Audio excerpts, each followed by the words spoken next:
এবার সরকারি বাসে রং হবে গেরুয়া, জানালেন পরিবহন মন্ত্রী।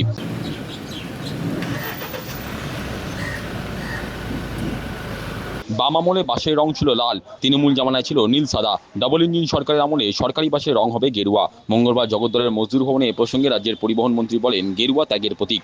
আমরা তো রাষ্ট্রবাদী, তাই নতুন সরকারি বাসগুলো গেরুয়া রং করা হবে। লাল মানে তো ডেঞ্জারাস, সাদা আর নীল মানে চুরি, আর গেরুয়া মানে ত্যাগের প্রতীক। আমরা তো ত্যাগের প্রতীক, আমরা তো রাষ্ট্রবাদী। আমরা দেশের যে ত্যাগের প্রতীক যে রংটা, সেই রংটাকে ইউজ করছি। কোন বাসগুলো থাকছে?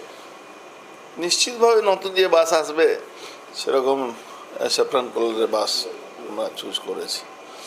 এখন তো অ্যাপেলও স্যাফরান কালারের মোবাইল বিক্রি করছে, আপনি বুঝতে পারছেন। এটা কোনো বার্তা? বার্তা না, ত্যাগের প্রতীক যদি হয় তাহলে বার্তা তো এমনি মানুষের কাছে পৌঁছে যাবে। এটা কি কোনো সাইকোলজির ব্যাপার আছে, মানসিকভাবে একটা গেরুয়া কালার দেখলে একটা মনে? সাইকোলজি কোনো না, এটা তো আমাদের স্লোগানে ছিল, রাম রাজ ফির আয়েগা, গেরুয়াধারী আয়েঙ্গে।